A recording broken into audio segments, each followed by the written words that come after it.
Welcome to the Enter the Universe podcast.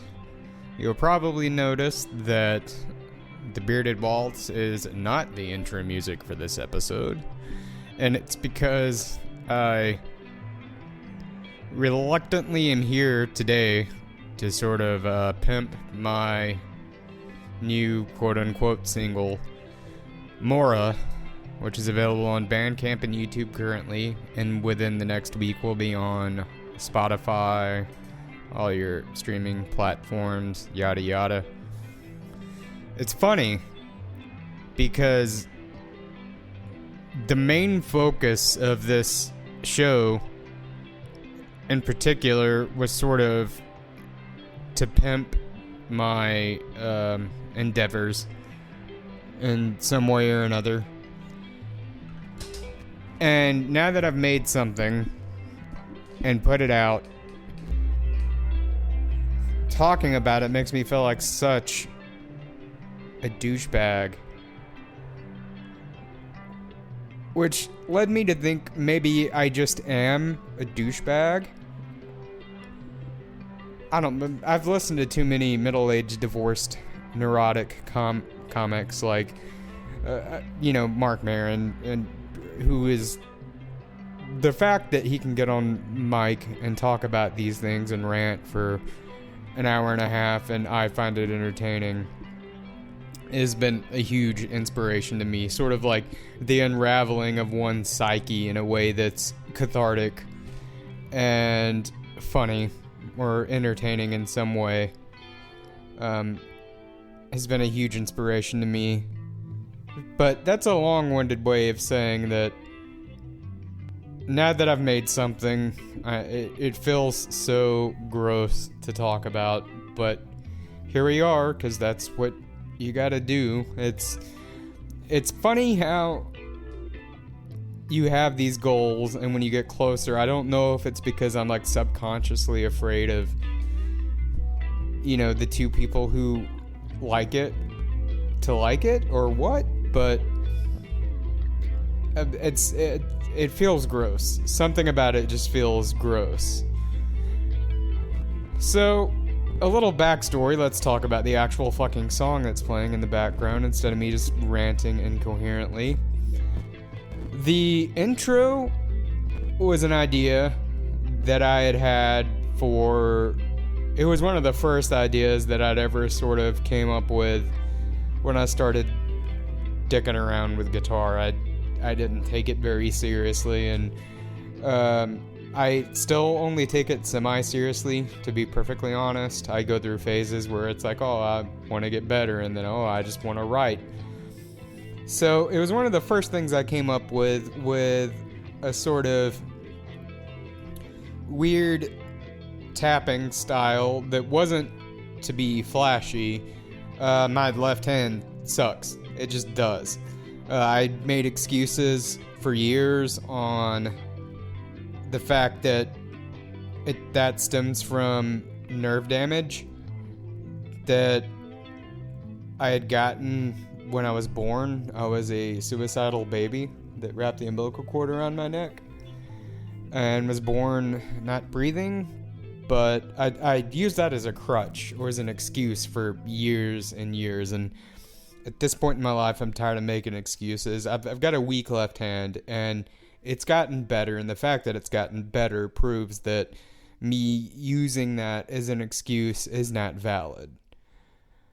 So, it's this sort of odd, not odd, but it's a technique using right-handed tapping, because the mobility in my right hand is much greater. And I just kind of figured out a way to sort of make it work for me in a way that was efficient. And because of using that technique and the way that the hammer-ons and pull-offs sort of work, it kind of throws things in odd time signatures at times, and it makes me seem better than I actually am, but in reality I'm a fraud. I'm a grifter. So, hi. How are you? I'm a grifter. Which threw that idea into 3/4. I believe the final beats per minute is 153. So a little info on that if anybody is nerdy enough to be curious. Equipment wise, I played this on a 2011 Les Paul with humbuckers, and I ran that through the Kemper Profiler, and all I did was use the Gilmore-ish setting that I just didn't mess with at all. I just turned it on and played and recorded, because one thing that sort of spearheaded this coming out in the way that it did, it was sort of unexpected. I read Rick Rubin's book, and I'm on vacation, or listening to the audiobook of, actually, The Creative Act, and I felt like such a piece of shit for being so stagnant.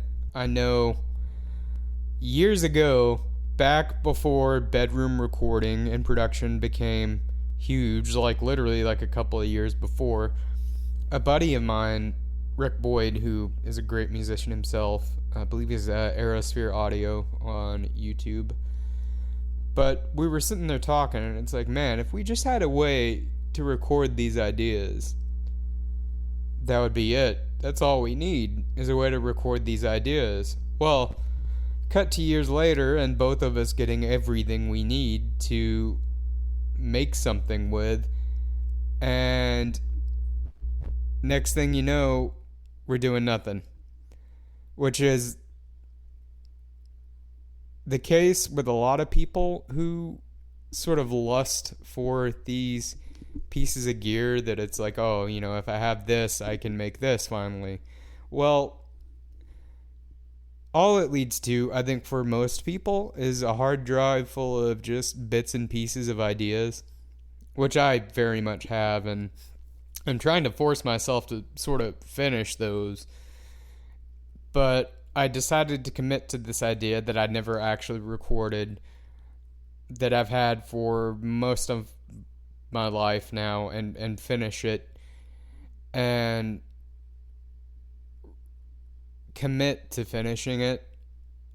I wanted it to be simple, so just a few guitar tracks. I tend to like layering things, so it's mostly very simple layers that sort of interplay with one another, because I didn't want to overcomplicate things. The goal with this song was to sort of be simple, and I just layered several simple tracks together and paid attention to the sort of vibe that it gave off. It's kind of sad, kind of hopeful, you know, like life. Not saying that this song was, you know, some grand metaphor, but I liked the feeling that I got when I listened to it at the end. And I had thought about making it heavy at a point and recorded a bunch of like heavy ideas, because initially the intro was supposed to fit with another riff, and I was like putting together a puzzle trying to get these two ideas to work together, and I had a bunch of like heavy distorted ideas down, and I stopped myself and decided to go the opposite direction and just keep it simple, just guitar. I used to post a lot of like Facebook videos of me and very saw-like lighting on a crappy cell phone, playing these sort of mellow ideas, and I never committed to recording one through a DAW, so I decided to do that, make it sort of simple. The ambient layers in the beginning, are recordings, voice memos from, I was in Gallery Row Coffee in Carrollton, Georgia, before I went to scoop up my copy of Live at the Vinyl Frontier 2024, which if you've not picked up yet, go pick it up. It's $5. All proceeds go to the Carroll County Music Programs. Shout out to Quig, shout out to Vinyl Frontier, great establishment, great dude and musician.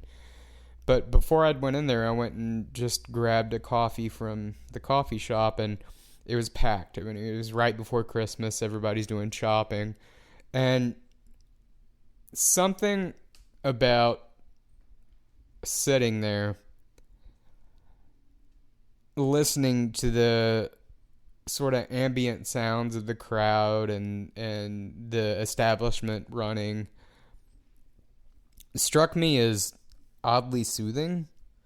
Like, to just sort of sit there in that moment and just be, while it was seemingly sort of chaotic because they were like extremely busy. But something about the way all these sounds came together, I decided to record a voice memo that I then uploaded into my DAW and slowed down, reversed. I chopped it up. I put a bunch of different instances on top of one another with a bunch of delay and reverb to create that sort of ambient layer in the background. And I then decided to take some of the heavy tracks that I'd recorded, turn them down really low and modulate them in ways that also created an ambient layer. Inspired by, a lot of this track is actually inspired by Terria by Devin Townsend. So when you listen to songs like Nobody Here or the intro, there's a ton of odd stuff going on in the background that creates this sort of ambient synth sounding pad. And I have a lot of fun experimenting with that and seeing what I can make with it. So the ambient layers are a direct inspiration from Terria, from Devin Townsend. And also the name. So I feel like a dick naming songs. Like, the initial file name for Mora was Fart Sandwich. Sandwich, Sammich. That felt natural to me. But giving it a serious name felt all of this, like, it's things that I'm drawn to do, but at the same time feel gross doing. So I, at the end of it, I had to give it a name. And Mora stood out because Mora in certain Japanese culture is the unit of measurement of a time. It's the smallest possible measurement of time that equates to about a syllable. And in the song Canada, also off Terria, there's a line, all this time I needed Mora more than Mora me. And I've always liked that line. I've always just liked the word. I wish that I could tell you that it has some deeper connection with the name of the song so I could sound extra pretentious, but it doesn't.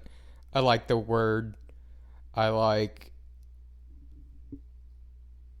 just like phonetically, I think it's a cool word. That's all I got. It's a cool word. I do like the meaning. I don't think it has very much connection with the music itself, but I just committed to that. A lot of this was about trying to make it simple and seeing it through. So I decided on that name, and I used AI to create the artwork. It sounds like a nighttime listen, I suppose. And I had the idea based on the name Mora. I went in AI and just typed in lunar clock, and I found one that I really liked. I dropped it into my phone's camera roll, edited a little bit the tint and stuff to where I thought it was pleasing, and boom, there you go. Um, there are a couple of sort of go-to plugins that I use that I can't really remember right now. UAD stuff, the Pultec EQs and the 76 compressors, all that. Waves has some great stuff as well. I use the H delay, the H reverb, or the H verb. The mastering Abbey Road stuff is great. I love it. Automatically on pretty much everything I do, I go on the master track, add an instance of the Abbey Road master studio chain, whatever, holy shit, mega bundle, and I put on lift.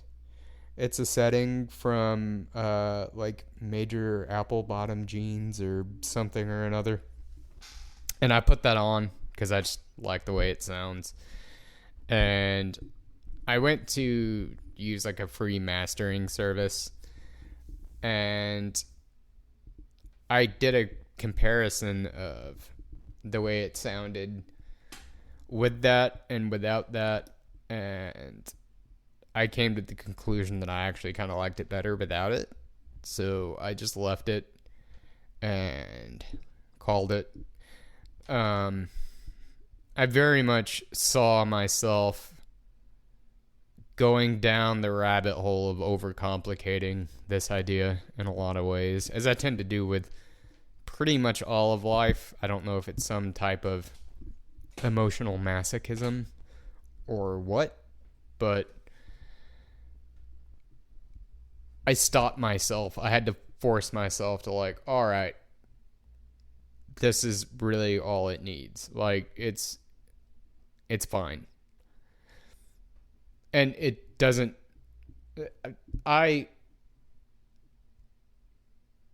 you want your ideas to stand out and you want them to be good. And I think I keep wanting to sort of add ingredients or layers or whatever, and it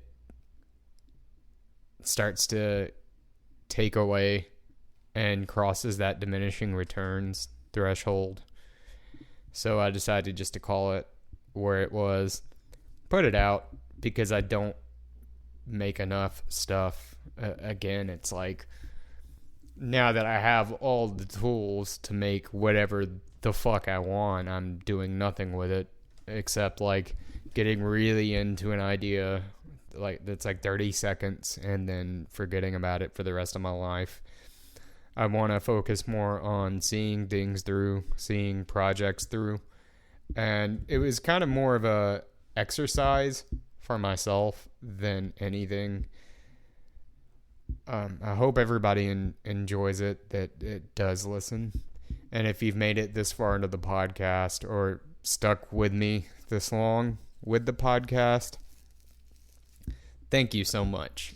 I really appreciate it. I'm not doing this for any sort of real attention.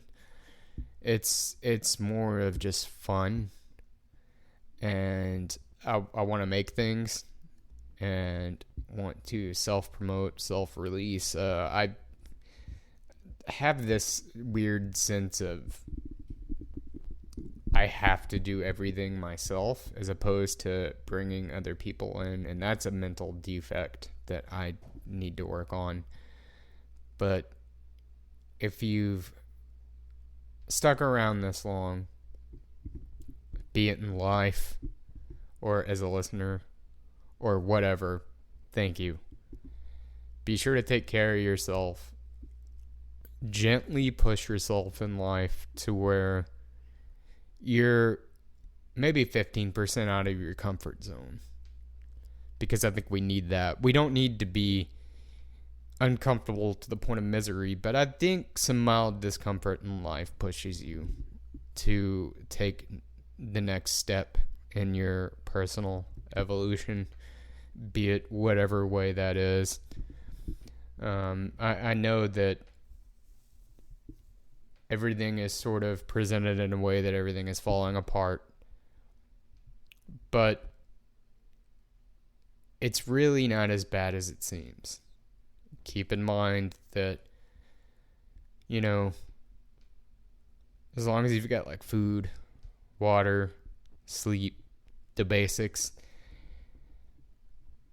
everything else that follows is to an extent a human construct, and don't let it get to you as much. I know that's difficult, but you cannot control what happens. You can only control your reaction to what happens. And being aware of that is important. And I hope everybody takes care of themselves and has a good new year. I'm not going to say anything about the year. It's a year. It's going to be a year. I don't really see the point in romanticizing the new year and lamenting the one before. Good things happen and bad things happen, and 2025 will be full of good and bad things, and we'll just keep rolling. So on that note, everybody have a good new year, and I will talk at you guys next time.